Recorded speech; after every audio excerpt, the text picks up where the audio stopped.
PLH Direktur Penyidikan, yang saya hormati rekan-rekan jurnalis yang telah hadir di ruang konferensi pers Gedung Merah Putih Komisi Pemberantasan Korupsi. Pada sore hari ini, KPK akan menyampaikan rilis pengumuman perkara pengadaan barang dan jasa pada salah satu bank BUMD milik Pemprov Jawa Barat dan Banten, yang lengkapnya akan disampaikan oleh Bapak Budi Sokmo. Untuk waktu dan tempat kami persilakan.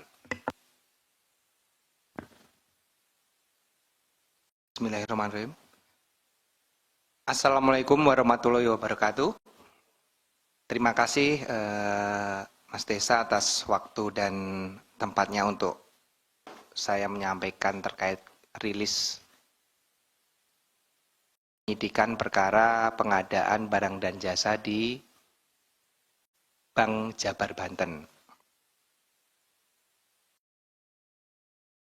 Di KPK per tanggal 27 Februari 2025 telah menerbitkan 5 buah seprindik, yaitu nomor 13 sampai dengan 17, untuk 5 orang tersangka. Tersangka ini 2 orang dari pejabat Bank Jabar Banten, kemudian 3 orang dari swasta. 2 orang tersebut adalah Saudara YR, jabatannya selaku Direktur Utama Bank Jabar Banten, kemudian yang kedua adalah Saudara WH, pimpinan Divisi Korsek Bank Jabar Banten. Kemudian 3 orang swasta ini adalah pemilik agensi iklan, yaitu Saudara ID, pemilik agensi Arteja, Mulyatama, dan Cakrawala Kreasi Mandiri. Kemudian Saudara S adalah pemilik agensi BSC dan WSBE. Kemudian Saudara SJK, pemilik agensi CKMB dan CKSB. Terus saya sedikit jelaskan kepada teman-teman media semua bahwa di tahun 2021 sampai pertengahan 2023, Bank Jabar Banten ini realisasikan belanja beban promosi umum dan produk bank yang dikelola oleh Divisi Korsek sebesar kurang lebih 409 miliar yang digunakan untuk biaya penayangan iklan di media TV, media cetak maupun media online yang bekerja sama dengan 6 agensi tadi yang saya sebutkan. Jadi 3 orang tadi itu masing-masing memiliki 2 agensi yang memenangkan sebagai pihak vendor yang menerima pekerjaan penempatan iklan oleh Bank Jabar Banten. 6 agensi tadi secara rinci masing-masing menerima PT CKMB 41 miliar, kemudian CKSB 105 miliar, PT AM 99 miliar, PT CKM 81 miliar, PT BSCA 33 miliar, dan PT WSBE 49 miliar. Dari proses penyelidikan dan penyidikan yang kami laksanakan, kami menemukan fakta bahwa lingkup pekerjaan 6 agensi ini ternyata hanya menempatkan iklan sesuai dengan permintaan Bank Jabar Banten. Serta kami temukan juga bahwa penujukan agensi ini dilakukan dengan melanggar ketentuan pengadaan barang dan jasa.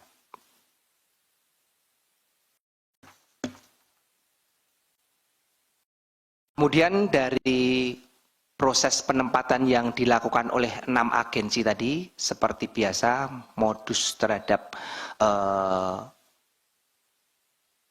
pemakaian uang tersebut dilakukan dengan tidak kesesuaian antara pembayaran yang dilakukan oleh BJB ke agensi dengan agensi kepada media yang ditempatkan iklan tersebut. Jadi dari 409 tadi yang ditempatkan dipotong dengan pajak ya, kurang lebih nanti jatuhnya 300 miliar. Hanya kurang lebih seratusan miliar yang ditempatkan sesuai dengan real pekerjaan yang dilakukan. Itu pun kami belum melakukan tracing secara detail ya terhadap kurang lebih 100 miliar tersebut. Namun yang tidak real ataupun fiktif kurang lebih jelas sudah nyata sebesar 222 miliar rupiah selama kurun waktu 2,5 tahun tersebut.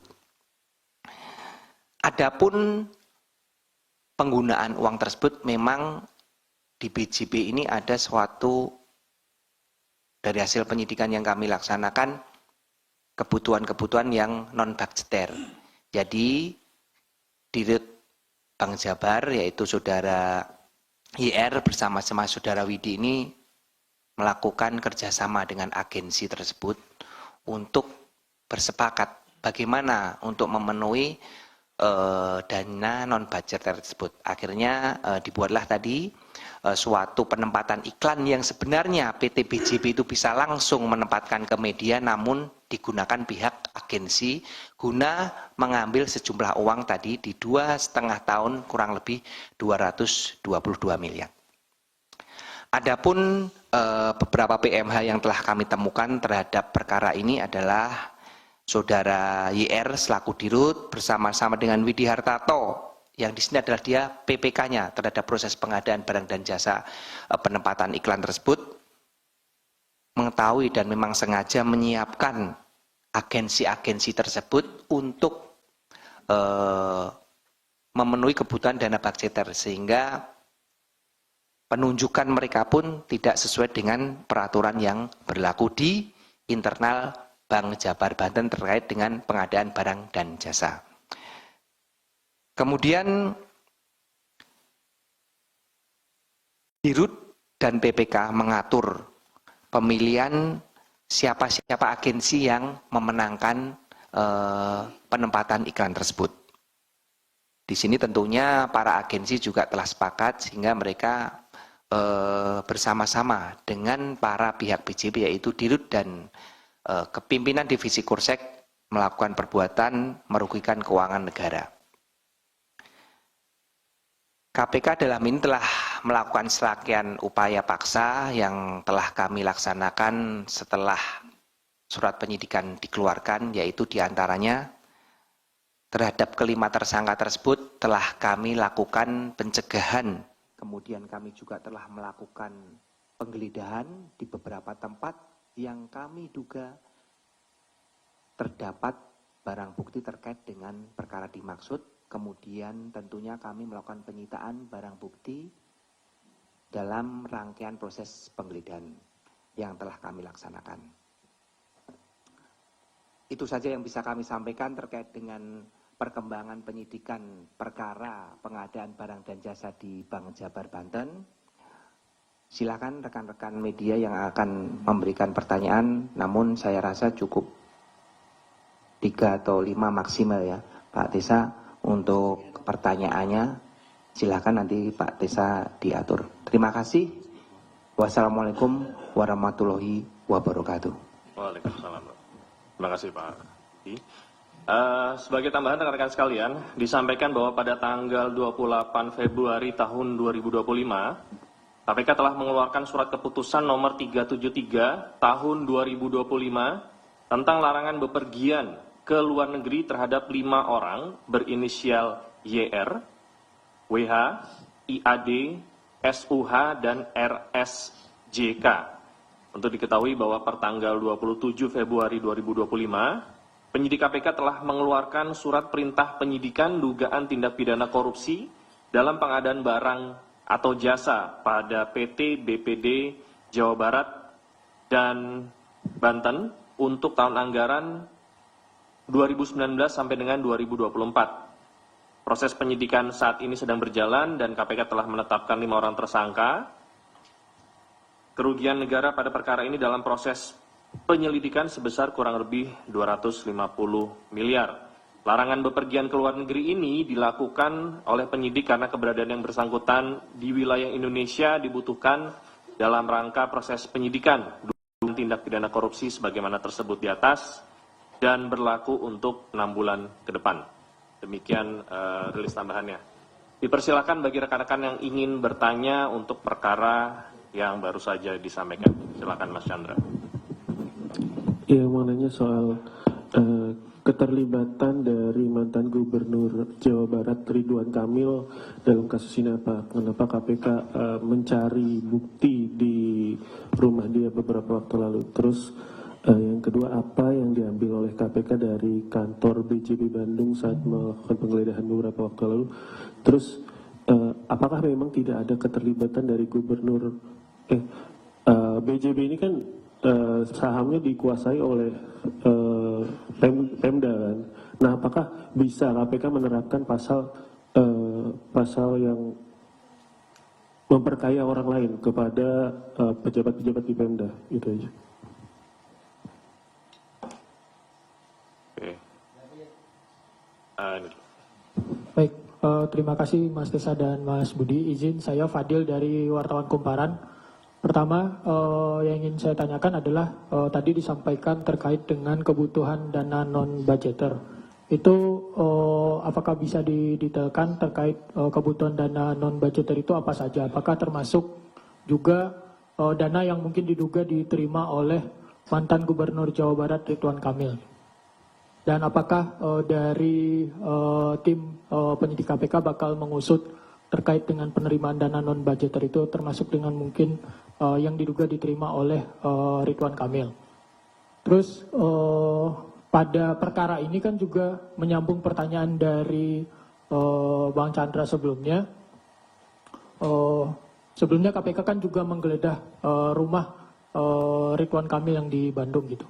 Nah, dalam perkara ini statusnya Ridwan Kamil itu apa gitu. Dan selanjutnya kenapa yang menjadi lokasi awal geledah terkait dengan perkara BJB ini rumahnya Ridwan Kamil gitu. Dan terakhir kapan KPK akan melakukan pemeriksaan terhadap Ridwan Kamil atau yang bersangkutan. Terima kasih. Ya. Assalamualaikum warahmatullahi wabarakatuh, Mas Busok, Mas Jubir. Saya Sabir. Ada beberapa yang saya mau tanyakan dari penjelasan Mas Budi Sukmo tadi. Pasal yang diterapkan belum disampaikan.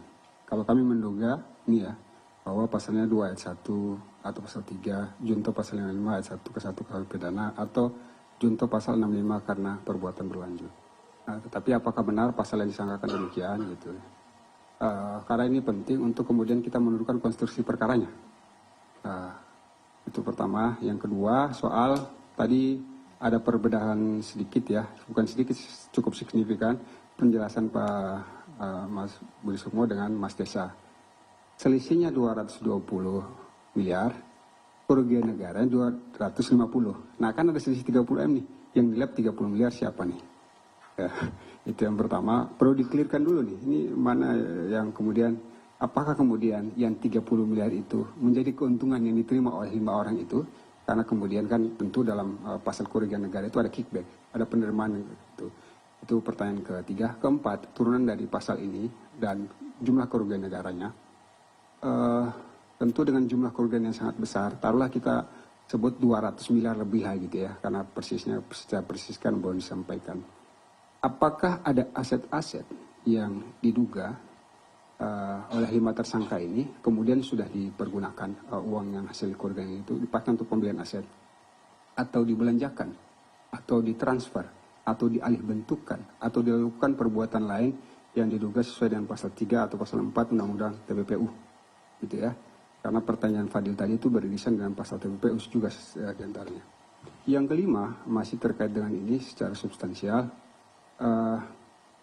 apakah Ridwan Kamil itu sebagai pemegang saham, karena BPD dia mayoritas ya, Pemprov Jabar itu juga turut mengambil keputusan untuk penempatan iklan-iklan ini sepanjang 2021 ke 2023. Karena tentu dengan angka yang jumlah besar, itu tidak serta-merta direksi bisa memutuskan. Tentu ada komisaris atau pemegang saham. Kalau BUMN kan itu pemerintah, Kementerian BUMN, BPD tentu ini Pemprov, Damani untuk itu Ridwan Kamil. Apakah ada demikian? Terima kasih dari saya.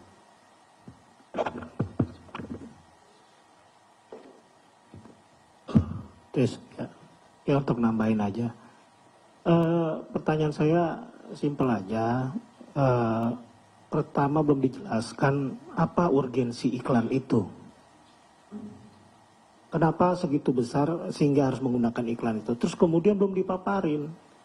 Iklan ini iklannya bank apa iklannya Pemprov?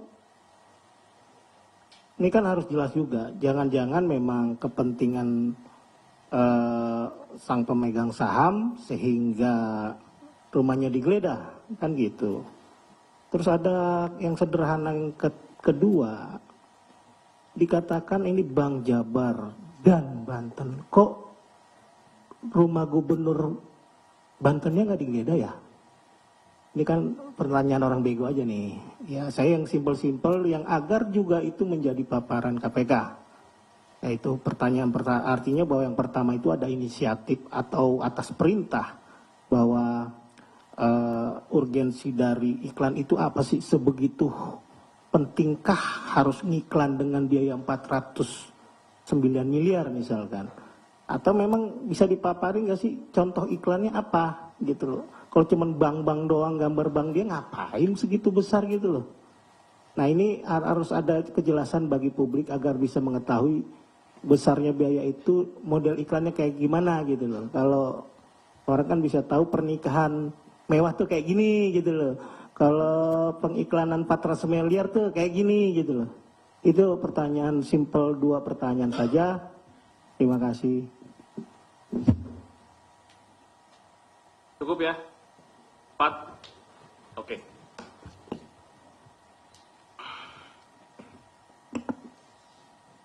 Terima kasih. Saya akan jawab satu persatu pertanyaan dari rekan-rekan jurnalis. Pertama dari Mas Chandra nih, ada semuanya bertanya terkait dengan ini.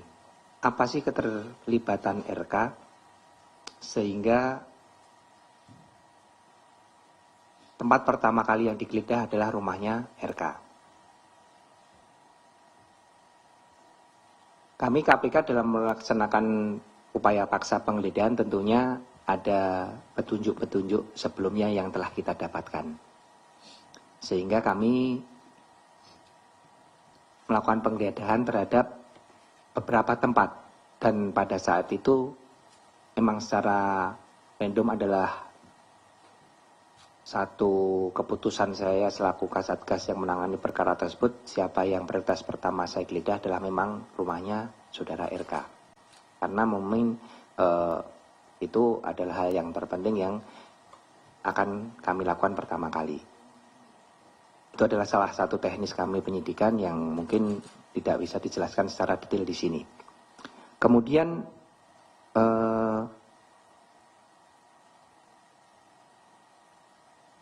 apa saja barang bukti yang didapatkan baik itu di rumah Pak RK maupun di kantor BJP. Barang bukti yang kita dapatkan dalam proses penggeledahan ini,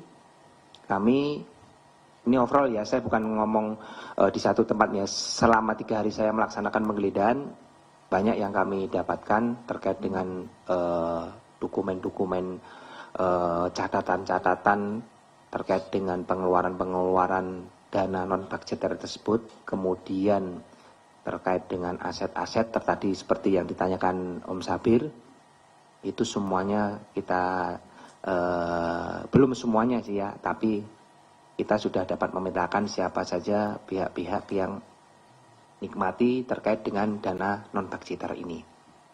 Kemudian kami juga menyita sejumlah uang namun dalam bentuk deposito kurang lebih 70 miliar rupiah. Kemudian ada beberapa kendaraan roda 2 maupun roda 4. Kemudian aset tanah, rumah, bangunan juga sudah kita lakukan penyitaan dalam proses ini yang kami duga tempusnya maupun perolehannya berkesesuaian dengan perkara yang sedang kita tangani. Itu dari Mas Chandra kurang lebihnya.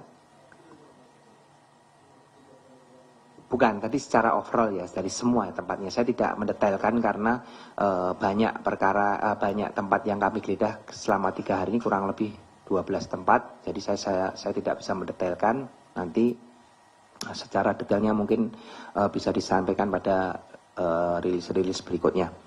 Kemudian dari Om Fadil terkait dengan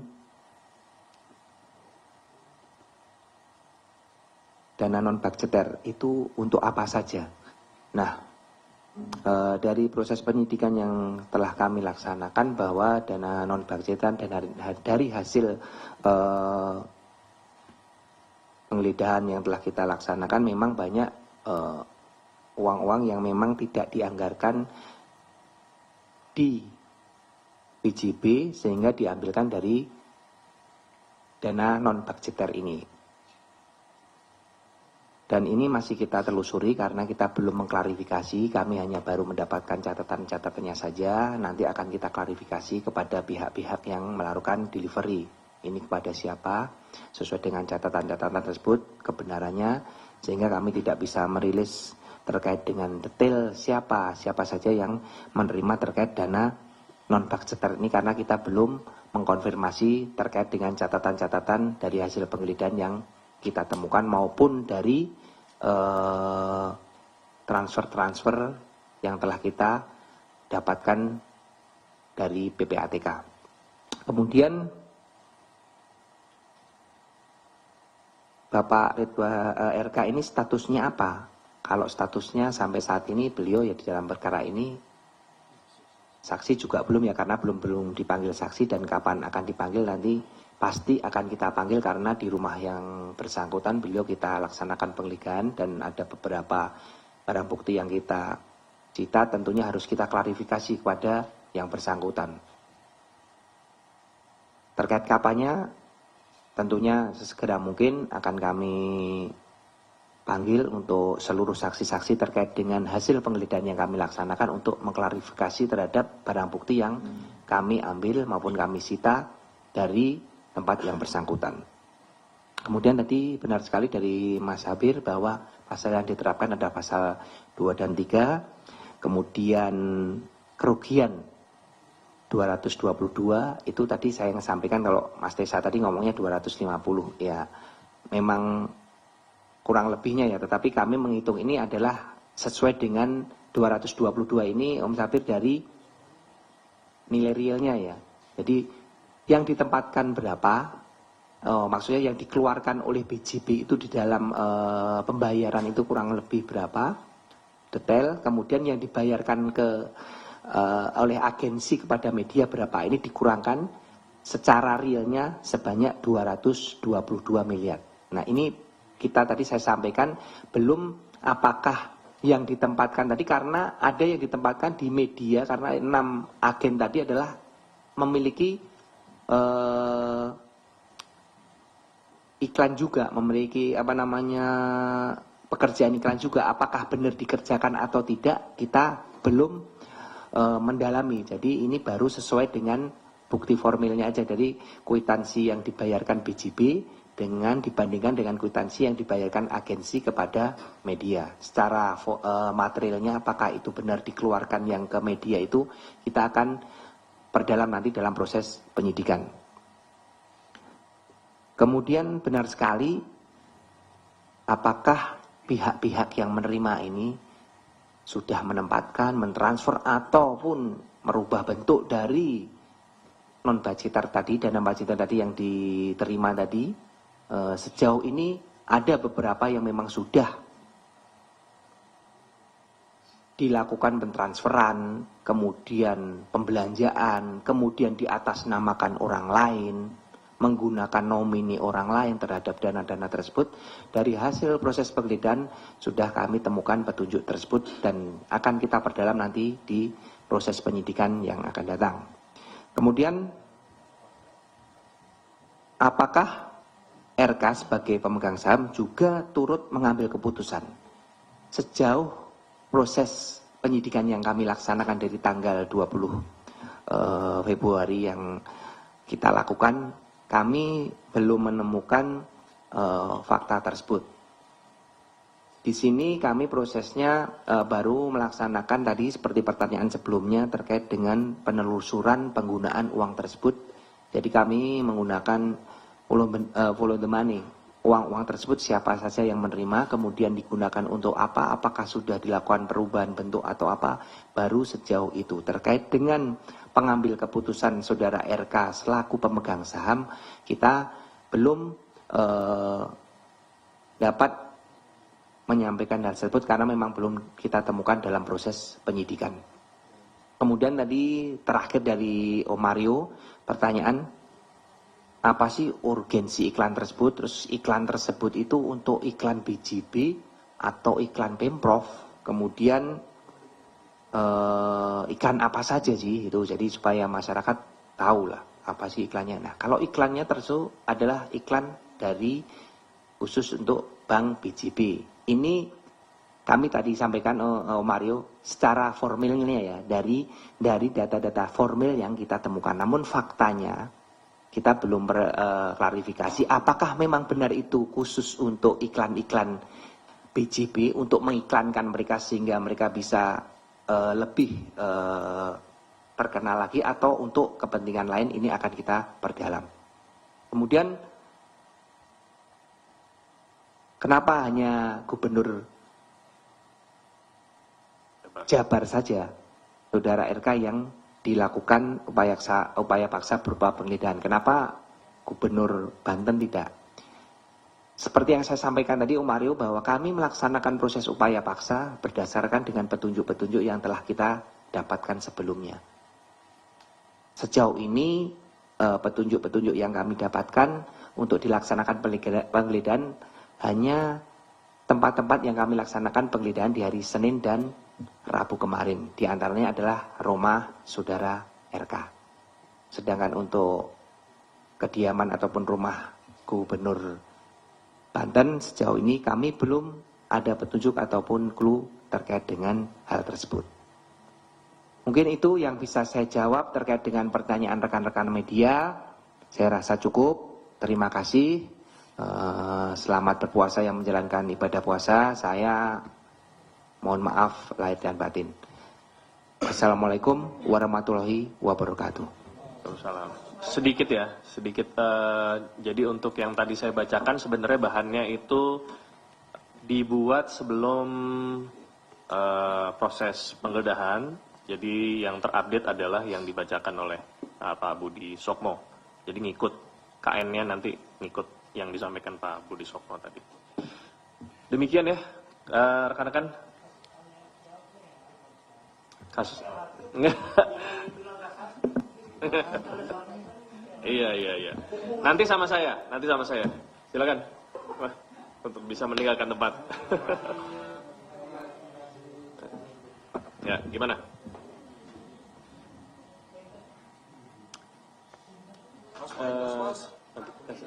Mas, pointers, Mas. Nama-nama tersangka ya siapa? Pointersnya nanti masih sama Bapak itu soal. Ya, gimana? Penahanan.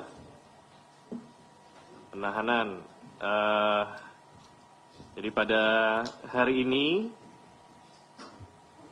Komisi Pemberantasan Korupsi dalam hal ini penyidik telah melakukan penahanan terhadap tersangka perkara LPI 1 orang.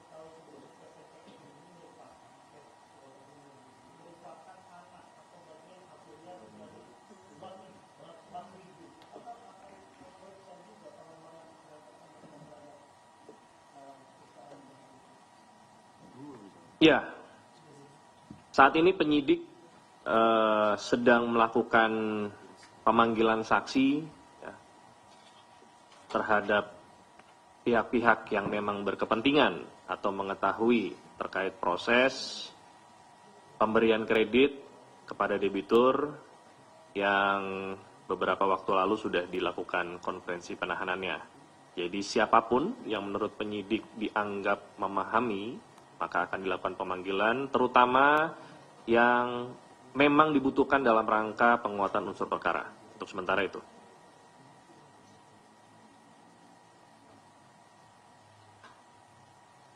Cukup ya?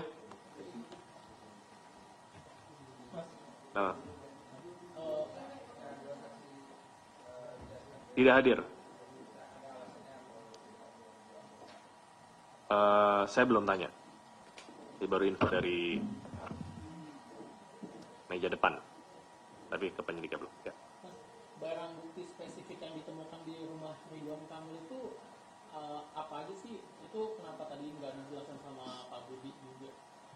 Yang spesifik. Ya, kalau spesifiknya saya nggak bisa ngomong ya, karena yang melakukan penggeledahan timnya beliau, dan beliau menyatakannya baru bisa disampaikan secara umum. Gitu ya. Baru bisa dinyatakan secara umum.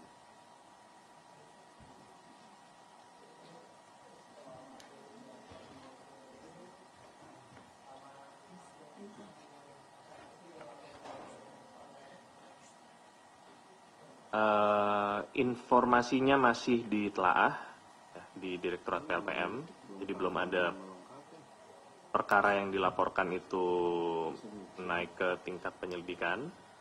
Ya, secara umum itu kan ada tahapan verifikasi, ada tahapan telaah dan pengumpulan bahan keterangan. Seandainya memang dari analis di Direktorat PLPM menganggap masih ada dokumen yang dibutuhkan, maka akan dimintakan kepada pihak pelapor. Tetapi karena sifatnya rahasia, maka yang diberikan update-nya hanya pelapor saja. Ya. Jadi orang luar, bahkan saya sendiri itu nggak bisa akses karena memang ada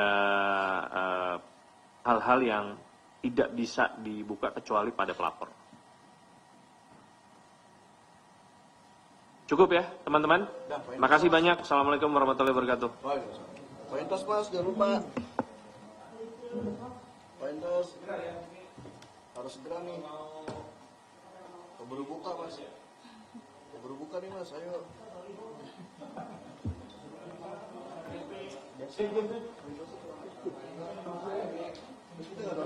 Kalau beliau termasuk apa itu dia?